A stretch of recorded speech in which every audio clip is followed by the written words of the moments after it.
எனக்கு யாரு இருக்காங்கடா நான் இல்லையா தேவடியா நான் பட்டு புடவை கட்டி அம்மா கிளம்பி போறியா பெரிய இடத்துக்கு எல்லாருமா பொங்கல் ஒண்ணு பாத்திரம் பண்ணிடுவாமா பட்டு போடுன்னு சொன்னியே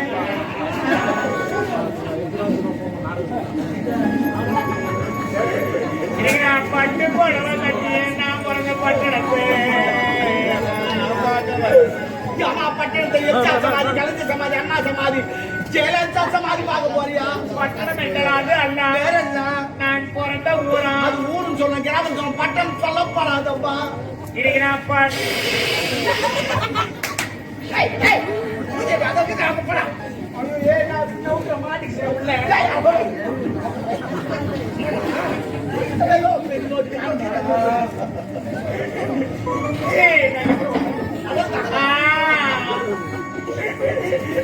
பட்டு போடவை கட்டி என்ன பட்டணத்தை பார்க்க வந்தோ என் பெரிய முழுவாதுக்குதா இல்ல நான் கிழநாய் வச்ச முழுவாதுக்குதான்னு கேட்டேன் ஆனா அது முழுவாது ஆகாது ஏன்னா எப்பவுமே மாமியாருக்கு போனா சந்தோஷமா சிரிக்கணும் ஜாலியா இருக்கும் அப்பதான் கோயில் கூட போறோம் அது மூஞ்சி அப்படியே சிரிக்காது மாமனார பார்த்தா மாமியார பார்த்தாலும் என் வீட்டுக்காரனை பார்த்தாலும் அது போல மூஞ்சி ஊடு வச்ச கோயில் பார்க்காது எதுவுமே பார்க்காது என் பெரிய நம்ம நீங்க பங்கு வந்து அம்மாடே கேட்கறாரு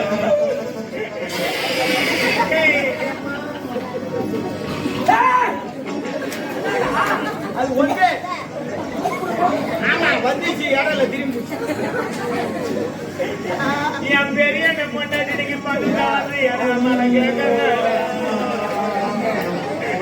இன்னைக்கு நான் பங்குக்கு நான் வரல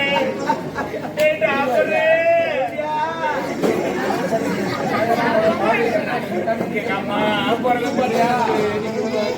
அம்மா அம்மா அம்மா இன்னைக்கு நான் சகப்பு புடவை கட்டி ஆமா மருத்தூர் கோயிலுக்கு போறியா பங்காளிகள் செஞ்சுட்டாங்க கருப்பு தர கொத்திட்டு வந்துருப்பான் சகப்பு புடவைன்னு சொன்னாமா இன்னைக்கு நான் சகப்பு புடவை கட்டி நான் பிறந்த சீமையே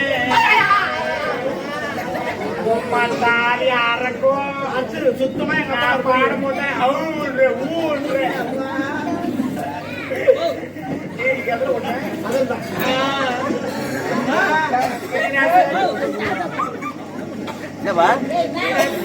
புடவை கட்டி நான் பிறந்த சீமையை பார்க்க வந்தோ சின்ன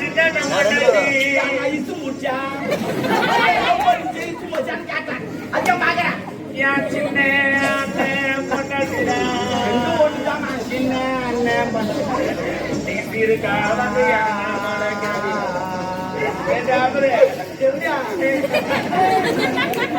நான் சீரைக்கு நான் வரல அம்மா பொறுத்த சீமையை பார்க்க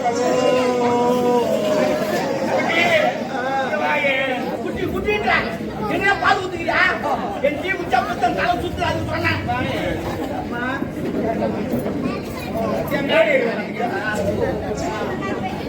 அது போனானே அந்த புள்ள பையன் சொல்றான் காலை போட்டு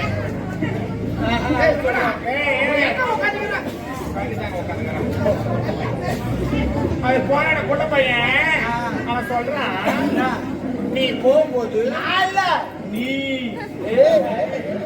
நான் போகும்போது எதுல லாரி வந்து ஆக்சிடென்ட் ஆகணும் எனக்கு அது கூட கவலை கிடையாதுமா அந்த லாரி உண்மையில் மோதினால் அந்த லாரிக்கு எவ்வளவு டேமேஜ் ஆகும் தான் கவலைப்பட்டு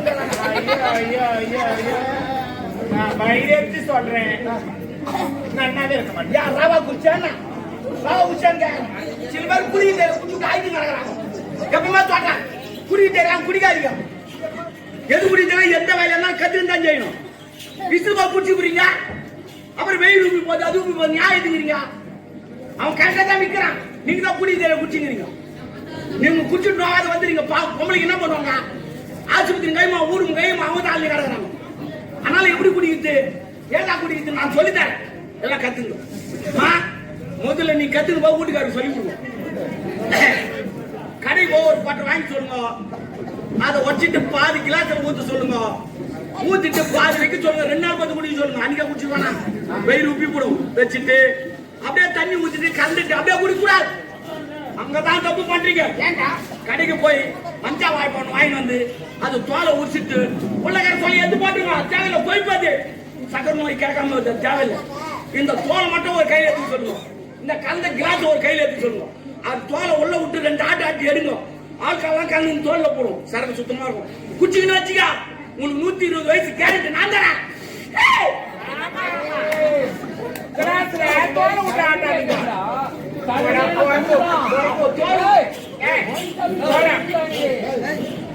அங்கே தரம்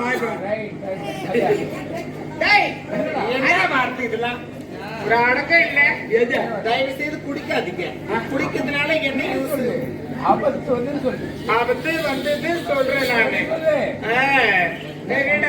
எப்படி ஆபத்து? ஆமா, அந்த குடும்பமே குட்டிச்சோரம். குடிக்கிறதுனால ஒரு குடும்பம் தான் கெடும். குடிக்காதனால ஒரு குடும்பம் நல்லா இருக்கும். ஆனா குடிக்கிறதுனால 6 குடும்பம் நல்லா இருக்கும். எப்படி 6 குடும்பம்? ஆமா, இந்த ஒயின் ஷாப்ல சரக்கு வாங்குறாங்க, அந்த சரக்கு விற்கிறவன் நல்லா இருக்கும். அதுக்கப்புறம் வாங்கி வந்து அதை குடிச்சிட்டு பாட்டில் போடுறாங்க, இந்த பாட்டில் பொறிக்க போறாங்க பாரு, அவங்க குடும்பம் நல்லா இருக்கும். 2 ஆச்சா, 3ஆவது அப்படியே குடிப்பானே. கடைக்கு போய் வாட்டர் பாட்டில் வாங்குறான் பாரு, அந்த வாட்டர் பாட்டில் விற்கிறாங்க, அந்த கடைக்காரன் நல்லா இருப்பான். அதை கலந்துட்டு அந்த பாட்டில் போட்டு அதை பொறிக்க போறான் பாரு, அவங்களுக்கு 4 குடும்பம் ஆச்சா. அப்படியே குடிப்பானே. கடைக்கு ஊரக்காய் வாங்குறான் பாரு, அந்த ஊரக்காய் விற்கிறாங்க, அந்த அவங்க குடும்பம் நல்லா இருக்கும். ஊரக்காயா? நக்கத்துக்க அவங்க குடும்பம் நல்லா இருக்கும். குச்சி விட்டு வாந்தி எடுக்கிறான் பாரு, நாய் வந்து நக்கிட்டு போகும். 5 குடும்பம் நல்லா இருக்கு. என்ன பேசுற நீ? என்ன பேசுற? ஒரு குடிகார 5 குடும்பத்தை வாழ வைக்கிறான். இது உறுதி.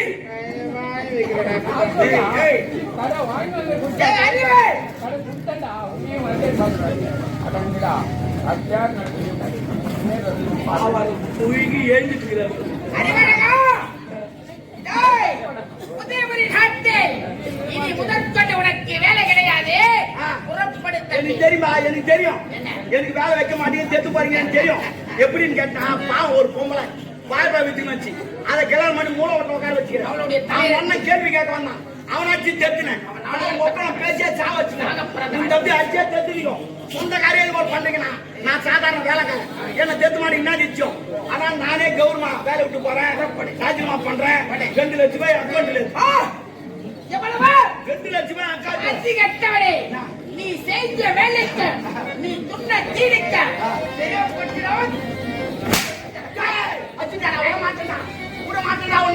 உன் தப்பி எங்கிருந்தாலும் இட்டு வந்து நான் பழிக்கு பழி வாங்கல. பழி வாங்க வாங்கல, நல்லா கட்ட பைய வாங்க போ. கட்ட பை காமெடி பண்ற பச்சா எவ்வளவு சீரியஸா பேசுறேன். ஆனா அதே பை தான் கட்ட பை கிடையாது, சிப்டி பை. எத்தனை 2 பேர் மூஞ்சில கவுக்கல. நான் போலீஸ்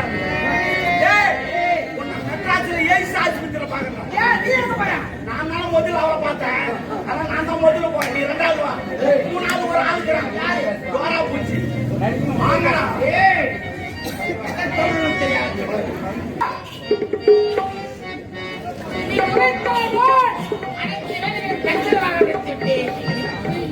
பிடிக்கவே இல்லை. அவன் ஏடகுடமா பேசுறா காரணம் ஏன்? நீ சரியில்லை. சரியில்லை. அவன் என்னென்னலாம் கேட்கறான். அவன் இன்னாத்துக்கான பையன் அவன். அதான் சொல்லுவாங்க பழமொழி, இடமான கட்டவன் எங்க வீட்டுக்காரன், இருந்து போய் பக்கத்து வீட்டுக்காரன். சூப்பர் பழமொழி.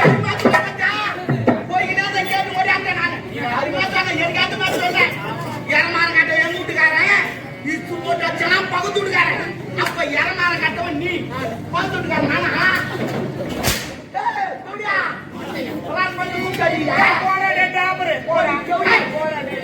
போடா.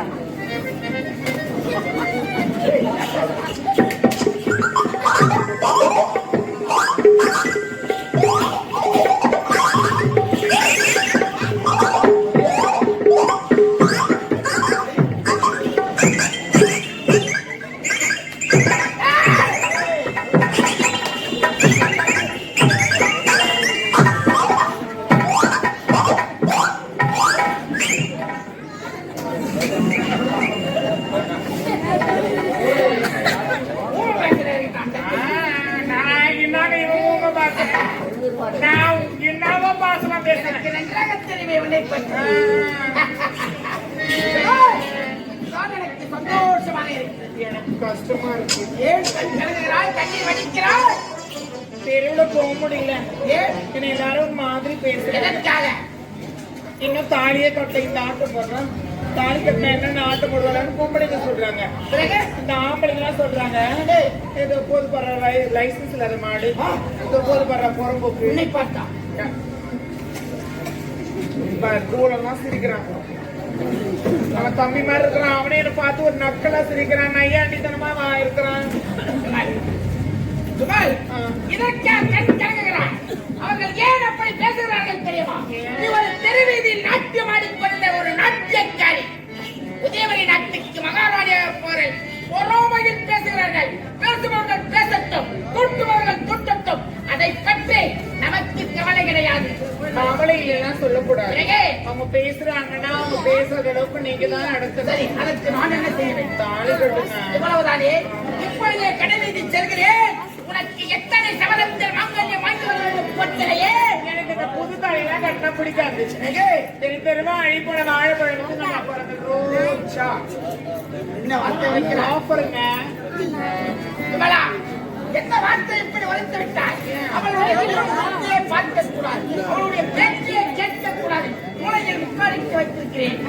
பெயரை உரைக்கிறேன். தாலி எனக்கு தானே சேர வேண்டியது. எனக்கு சேர வேண்டிய தானே தான் அவசரத்துல கட்டினீங்க. விமலா, நீ ஒரு பிடிவாதக்காரி என்று எனக்கு நன்றாக தெரியும்.